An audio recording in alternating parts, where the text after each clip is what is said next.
अस्सलाम वालेकुम dear students. जैसा कि हमारा चैप्टर नंबर 3 कंप्लीट हो चुका है, सेल स्ट्रक्चर एंड फंक्शन, इसके सभी टॉपिक्स हम डिस्कस कर चुके हैं और आज की इस वीडियो में हम इसके शॉर्ट क्वेश्चंस को डिस्कस करने जा रहे हैं। तो सबसे पहला हमारा क्वेश्चन यहाँ पर मौजूद है, why lysosomes are called suicidal sacs. Why lysosomes are called suicidal sacs, lysosome को सुसाइडल सेक्स क्यों कहा जाता है?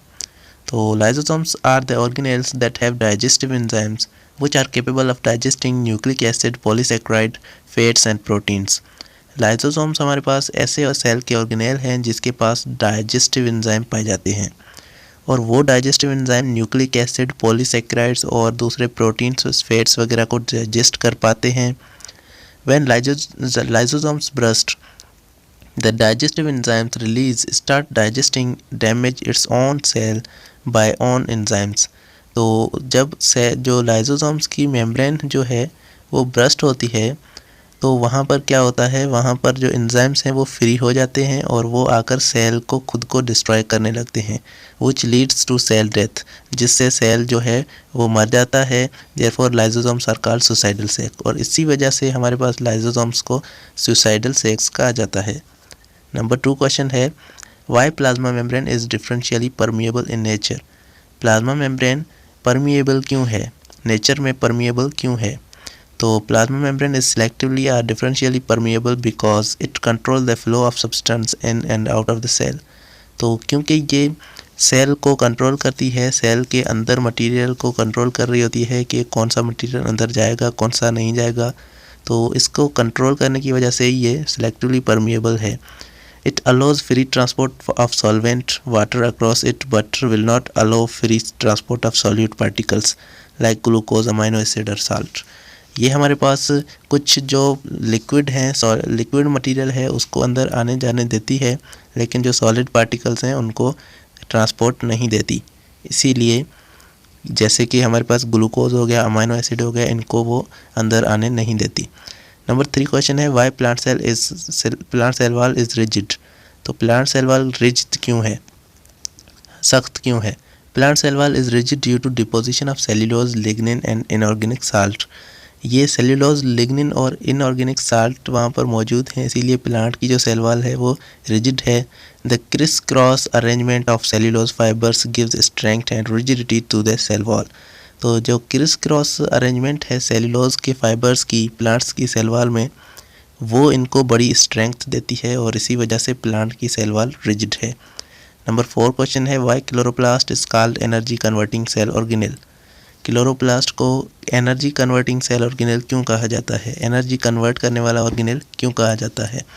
Chloroplast contain a pigment chlorophyll which is responsible for capturing the light of sun during process of photosynthesis।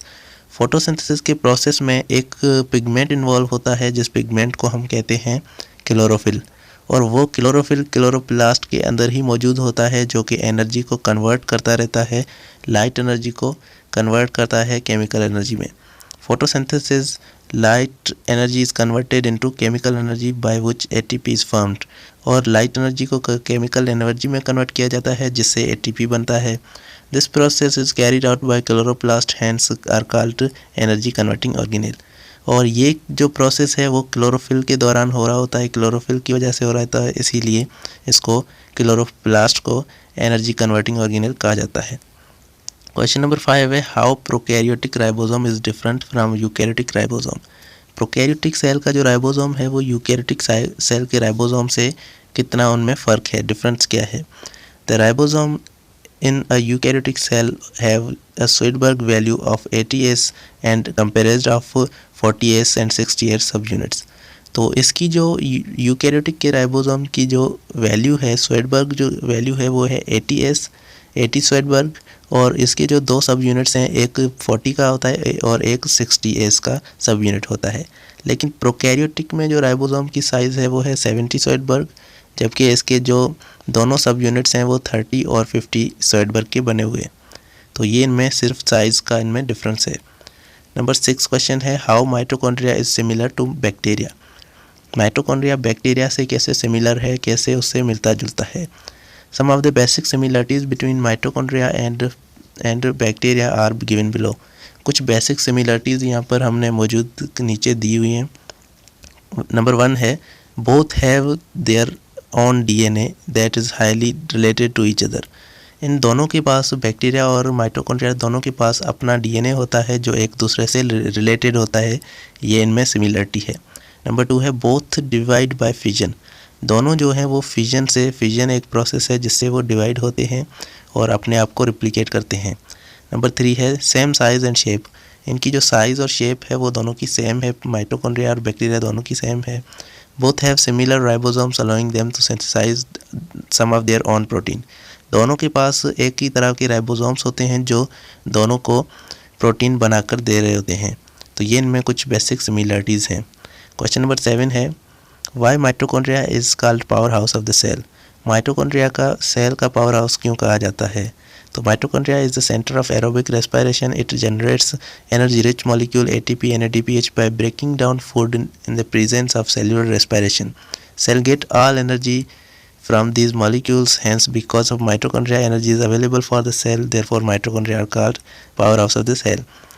क्योंकि यहाँ पर जो ये एरोबिक रेस्पिरेशन हो रही होती है और उसमें एनर्जी रिच मॉलिक्यूल्स बनते हैं ATP NADPH2 और फूड को यहाँ पर ब्रेक डाउन किया जाता है सेल्यूलर रेस्पिरेशन के तौर पर, और इसमें से एनर्जी जो बनती है वो सारा सेल यूज़ कर रहा होता है, इसीलिए माइटोकॉन्ड्रिया को energy converting power house of the cell कहा जाता है। क्वेश्चन नंबर 8 हमारा लास्ट क्वेश्चन है जिसका जो है डिफ्रेंशिएट बिटवीन पेरोक्सिसोम एंड ग्लाइकोसिसोम। ग्लाइकोसिसोम और पेरोक्सिसोम के बीच में डिफरेंस क्या है? पेरोक्सिसोम्स का सबसे पहले हमने लिखा है single membrane bodies micro bodies found in photosynthetic cell of plants. Plant cell में फोटोसिंथेटिक सेल्स में ये पाया जाता है और ये सिंगल मेम्ब्रेन का बना हुआ है। लिवर और किडनी सेल में भी ये पाया जाता है।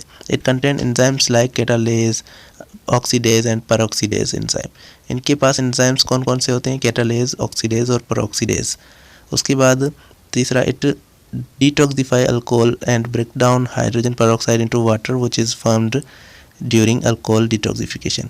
अल्कोहल की डिटॉक्सिफिकेशन करने के वक्त हमारे पास हाइड्रोजन पेरोक्साइड बनता है और वो तोड़ता है, उनको तोड़ देते हैं वाटर में। ग्लाइकोसिसोम्स क्या हैं? Single membrane bound organelle found in plant cells. ये सिंगल मेम्ब्रेन बाउंड ऑर्गेनेल्स हैं, सिंगल मेम्ब्रेन बाउंड ऑर्गेनेल्स हैं जो प्लांट सेल्स में पाए जाते हैं। ग्लाइकोसिसोम्स क्या हैं? ये सिंगल मेम्ब्रेन बाउंड ऑर्गेनेल हैं जो प्लांट सेल्स में पाए जाते हैं। It contain enzymes like isocitrates, lyase and glycolate oxidase. इनके पास 3 एंजाइम्स, ये अलग अलग एंजाइम्स मौजूद होते हैं। It is involve in the photo respiration. ये फोटो रेस्पिरेशन में इन्वॉल्व है and conversation of fatty acid into carbohydrate and germinating seed. तो ये फैटी एसिड को कार्बोहाइड्रेट में कन्वर्ट करता है और सीड को जर्मिनेट होने में मदद करता है। तो स्टूडेंट्स, आज की इस वीडियो में इतना था। मज़ीद वीडियो के लिए चैनल को सब्सक्राइब करके बेल आइकन भी प्रेस कर दें और वीडियो अच्छी लगी हो तो वीडियो को भी लाइक कर दें। Thank you so much.